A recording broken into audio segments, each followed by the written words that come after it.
अस्सलाम वालेकुम। पिछले लेक्चर में हमने digestion and absorption of proteins को डिस्कस किया था। आज हम डिस्कस करेंगे digestion and absorption of lipids. ये भी एक इम्पॉर्टेंट टॉपिक है, थोड़ा-सा इसमें समझने की चीज़ें हैं।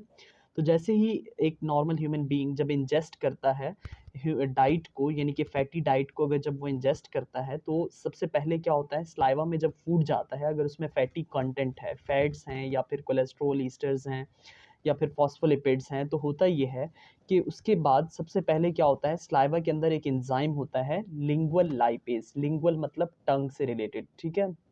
तो यहाँ पर कुछ हद तक ब्रेक डाउन होता है फैट्स का, इतना ज़्यादा नहीं होता, कुछ हद तक जो है वो ब्रेक डाउन होता है फैट्स का into fatty acids and glycerol. उसके बाद क्या होता है कि जब ये जो है वो लिंगुअल लाइपेज के एक्शन के बाद यहाँ पर बहुत ही कुछ परसेंट, बहुत ही फ्यू जो है वो फैट्स ब्रेक डाउन होते हैं। उसके ऊपर यहाँ पर जब आते हैं तो यहाँ होता है एक हमारे पास गैस्ट्रिक लाइपेज। ये गैस्ट्रिक लाइपेज भी जो है वो इतना ज़्यादा एफिशिएंट नहीं होता फैट्स को ब्रेक डाउन करने के लिए, लेकिन फिर भी कुछ हद तक यहाँ फैट्स का ब्रेक डाउन स्टमक के अंदर होता है। जो असल digestion and absorption of fats होती है वो होती है आपकी स्मॉल इंटेस्टाइन, स्पेशली ज्यूजिनम के अंदर। ये एमसीक्यूज याद रखने का है कि ज्यूजिनम के अंदर फैट की डाइजेशन एंड एब्जॉर्प्शन मैक्सिमम होती है। अब हमारे पास क्या होता है, मैक्सिमम जो हम फैट्स जो है वो इनटेक करते हैं, उसके अंदर हमारे पास ट्राई एसाइल ग्लिसरॉल यानी कि ट्राईग्लिसराइड्स होते हैं, जिसमें 3 हमारे पास फैटी एसिड और उसके साथ जो है वो बाउंड होता है एक कंपोनेंट ग्लिसरॉल का, जो है वो एक कंपोनेंट। इस तरह से इनका स्ट्रक्चर होता है, ठीक है। और उसके अलावा हमारे पास आ जाते हैं कोलेस्ट्रोल आ जाता है, यानी कि कोलेस्ट्रोल ईस्टर्स की फॉर्म में, और उसके अलावा कुछ फैटी हमारे पास जो है वो फॉस्फोलिपिड्स आ जाते हैं, ठीक है। तो अब जब ये फैट्स हमारे स्मॉल इंटेस्टीन में इंटर होते हैं, ठीक है। अब जब ये स्मॉल इंटेस्टीन में इंटर होते हैं तो क्या होता है, हमने पहले भी ये डिस्कस किया था कि एक बहुत ही इंपॉर्टेंट ड्यूडेनम से जो है वो एंजाइम रिलीज होता है, जिसको हम कहते हैं CCK, कोलिसिस्टोकाइनिन। अब ये कोलिसिस्टोकाइनिन के 2 एक्शन होते हैं। एक तो ये एक्शन करता है कि ये गॉल ब्लैडर की कंट्रैक्शंस करवाता है। जब ये गॉल ब्लैडर की कंट्रैक्शंस करवाता है तो यहाँ से बाइल एसिड्स और बाइल सॉल्ट्स को शिफ्ट करवा देता है इनटू स्मॉल इंटेस्टाइन। तो यहाँ पर हमारे पास आ जाता है बाइल जूस आ जाता है due to the contraction of gall bladder by the action of cholecystokinin. अब दूसरा एक्शन जो हमारे पास होता है कोलिसिस्टोकाइनिन का, वो ये होता है कि ये पेनक्रियाज के ऊपर एक्ट करता है, और पेनक्रियाज के ऊपर एक्ट करके ये क्या करता है, एक्सोक्राइन पोर्शन से उसके एंजाइम्स को रिलीज करवाता है, यानी कि पेनक्रियाटिक जूस को। अब कौन से एंजाइम इसमें जो है वो लिपिड रिलेटेड है ये देख लेते हैं।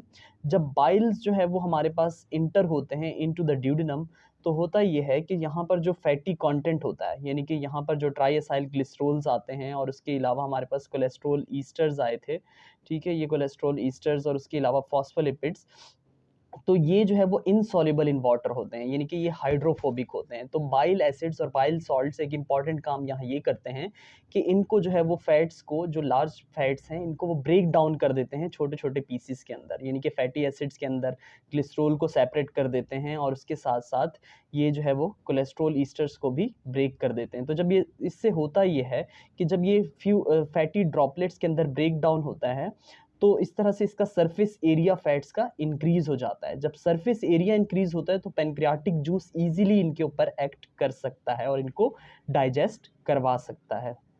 तो ये जो प्रोसेस हो रहा है, यानी कि फैट्स जो है वो बड़े बड़े फैट्स स्मॉल पीसीस के अंदर ब्रेक डाउन हो रहा है, इसको हम कहते हैं इमल्सिफिकेशन। और ये किससे हो रहा है, बाइल एसिड्स और बाइल सॉल्ट से हो रहा है, ठीक है। ये एक इम्पल्सिफिकेशन की डेफिनेशन पता होनी चाहिए, एमसीक्यूज पूछा जाता है। अब दूसरी चीज़, जब यहाँ पर इनका सबका ब्रेक डाउन होना शुरू हो जाता है, फ्यूड फैटी ड्रॉपलेट्स बनना शुरू होते हैं, तो क्या होता है कि यहाँ से पेनक्रियाज से पेनक्रियाटिक जूस निकलता है। अब इस पेनक्रियाटिक जूस के अंदर फैट से रिलेटेड कौन कौन से एंजाइम हैं, पेनक्रियाटिक जूस में वैसे तो कार्बोहाइड्रेट और प्रोटीन से भी रिलेटेड एंजाइम्स होते हैं, लेकिन यहाँ हम देखेंगे कि फैट से रिलेटेड कौन से एंजाइम हैं। इसमें हमारे पास आ जाता है कोलेस्ट्रोल ईस्टर का हाइड्रोलेज, ठीक है। कोलेस्ट्रॉल ईस्टर हाइड्रोलेज, जो कि कोलेस्ट्रॉल ईस्टर्स को ब्रेक डाउन कर देता है इनटू कोलेस्ट्रॉल। और उसके अलावा हमारे पास यहाँ आ जाता है पेनक्रियाटिक लाइपेज। ये जो है वो हमारे पास ट्राई एसाइल ग्लिसरॉल, यानी कि ट्राईग्लिसराइड्स को ग्लिसरॉल और फैटी एसिड्स में ब्रेक डाउन कर देता है। उसके अलावा हमारे पास आता है फॉस्फोलाइपेज, ये फॉस्फोलिपिड्स को ब्रेक डाउन करता है और लेसिथिन्स को बनाता है, ठीक है। तो ये 3 बहुत इंपॉर्टेंट एंजाइम है पेनक्रियाटिक जूस के अंदर।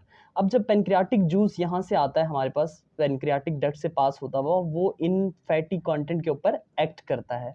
अब फिर भी जो हमारे पास जो है वो फैटी प्रोडक्ट्स जो होते हैं वो इनसॉल्युबल इन वाटर होते हैं। तो बाइल का एक इंपॉर्टेंट फंक्शन ये है कि जो बाइल एसिड्स होते हैं या बाइल सॉल्ट्स होते हैं, ये क्या करते हैं, ये एम्फीटेरिक इन नेचर होते हैं, यानी कि डुअल नेचर होते हैं। हाइड्रोफोबिक एंड भी होता है इनका, हाइड्रोफिलिक भी। तो ये क्या करते हैं, उसको सोल्यूबल करने के लिए उनकी ट्रांसपोर्ट में हेल्प करते हैं, और ये कवर अप कर लेते हैं किस चीज़ को, ये जो ब्रेक डाउन फैटी एसिड्स होते हैं, इनको ये कवर अप कर लेते हैं। ठीक है, तो इसको हम कहते हैं कि ये माइसिल्स बन गए हैं। ठीक है, ये माइसिल्स पता होना चाहिए कि जब स्मॉल फैटी एसिड्स और उसके अलावा हमारे पास कोलेस्ट्रोल वगैरह होता है, उनको जब ये कवर अप कर लेते हैं, क्योंकि इनकी डुअल नेचर है, हाइड्रोफोबिक जो है वो फैट्स के कांटेक्ट के साथ होगा और वाटर के साथ हाइड्रोफिलिक कांटेक्ट होगा, तो इनको हम कहते हैं कि ये माइसिल्स हैं। माइसिल्स का काम ये होता है कि ये बहुत ज़्यादा हेल्प करते हैं कि उनकी डाइजेशन के साथ साथ एब्जॉर्प्शन हो जाए। ठीक है, तो ये उसको लेकर आ जाते हैं माइसिल्स फैटी एसिड की एब्जॉर्प्शन के लिए इंटेस्टिनल ल्यूमन के अंदर, स्मॉल इंटेस्टीन की सरफेस के साथ, यानी कि ब्रश बॉर्डर एपिथेलियम के साथ, ताकि क्या हो जाए, एब्जॉर्प्शन इजीली फैट्स की हो जाए।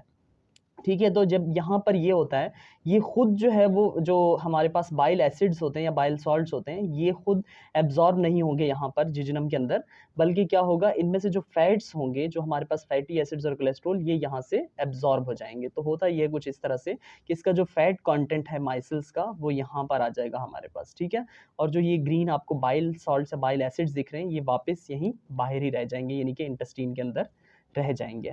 अब होता ये है कि यहाँ हमारे पास कुछ एंटेरोसाइट के अंदर गोल्जी बॉडीज़, अब ये गोल्जी बॉडीज़ एक और इम्पॉर्टेंट काम करते हैं, और यहाँ पर एंजाइम के एक्शन की वजह से फैटी एसिड अलग थे यहाँ पर, उसके अलावा हमारे पास ग्लिसरॉल अलग है, कोलेस्ट्रोल अलग है, और उसके अलावा लेसिथिन्स अलग अलग हैं। ठीक है, तो ये इस तरह से सेपरेट हुए थे। अब यहाँ पर एंजाइमेटिक एक्शन की वजह से क्या होता है, दोबारा से कंजुगेशन स्टार्ट, यानी कि दोबारा से ऐसे रिएक्शंस होते हैं कि वो लार्ज फैट्स में कन्वर्ट होना शुरू हो जाते हैं, रीस्ट्रिफिकेशन होती है। फॉर एग्जाम्पल, अगर ये कोलेस्ट्रोल है, तो यहाँ ये दोबारा से कन्वर्ट हो जाएगा कोलेस्ट्रोल ईस्टर्स के अंदर। अगर ये हमारे पास फैटी एसिड और ग्लिसरॉल्स हैं, तो ये ट्राई एसाइल ग्लिसरॉल में दोबारा से कन्वर्ट हो जाएगा। ठीक है, इसी तरह से हमारे पास जो ये अगर लेथिन्स हैं, तो ये फिर फॉस्फोलिपिड्स के अंदर कन्वर्ट हो जाएंगे। अब ये जो हमारे पास यहाँ दोबारा से बने हैं ट्राई एसाइल ग्लिसरॉल, फॉस्फोलिपिड्स और कोलेस्ट्रॉल ईस्टर्स, इनका क्या होता है कि ये जो है वो गोल्जी बॉडीज़ के अंदर पैकिंग स्टार्ट होती है। यहाँ पर हमारे पास एक होता है एपोप्रोटीन बी।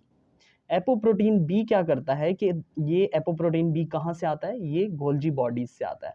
ये गोल्जी बॉडीज में जब ये इंटर होते हैं, तो गोल्जी बॉडीज इनकी पैकिंग करता है। ठीक है, इन ट्राइसेल ग्लिसरॉल्स की और इन चीज़ों की। तो ये क्या होता है, यहाँ पर अब पैकिंग स्टार्ट हो गई। ये किस चीज़ की ग्रीन कवरिंग है, ये एपोप्रोटीन बी है। ठीक है, एपोप्रोटीन बी के अंदर क्या होगा, अब हमारे पास ये ट्राइएसाइल ग्लिसरॉल, कोलेस्ट्रॉल ईस्टर्स और फॉस्फोलिपिड्स होंगे। ठीक है, तो ये जो है वो अब क्या है, इस स्ट्रक्चर को हम कहते हैं काइलोमाइक्रोन। ये क्रिस्टल क्लियर कंसेप्ट होना चाहिए कि व्हाट इज काइलोमाइक्रोन, यानी कि एपोप्रोटीन बी की कवरिंग है और इसके अंदर हमारे पास फैट्स हैं, ट्राइएसाइल ग्लिसरॉल, फॉस्फोलिपिड्स।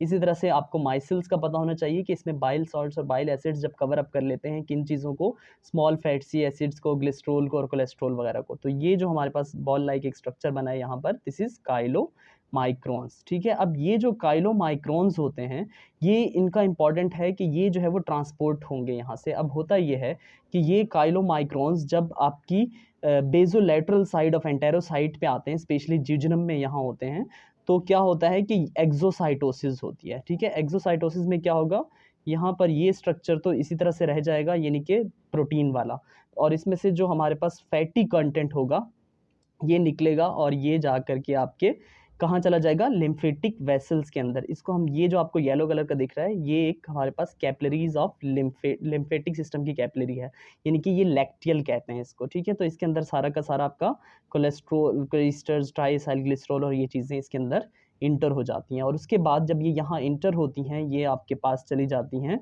लिम्फेटिक टिश्यू से यानी कि लिम्फेटिक वेसल से ये चली जाती हैं आपके ब्लड में। तो इस तरह से ये फिर ब्लड से जा कर के फिर एब्जॉर्ब हो जाती हैं एडिपोज टिश्यू के अंदर और उसके अलावा बॉडी में डिफरेंट जगह पे जहाँ इनकी नीड होती है। तो ये हमारे पास बेसिकली क्या है, एक ओवरव्यू है कि किस तरह से फैट्स जो है वो ह्यूमन बॉडी के अंदर डाइजेस्ट होते हैं और उनकी जो है वो एब्जॉर्प्शन किस तरह से होती है और उनकी जो है वो एब्जॉर्प्शन किस तरह से और उनकी ट्रांसपोर्ट हमारी बॉडी में किस तरह से होती है। एक इंपॉर्टेंट हमारे पास स्ट्रक्चर होता है यहाँ, बड़ी सी एक लिम्फेटिक वेसल होती है जिसको हम कहते हैं थोरेसिक डक्ट।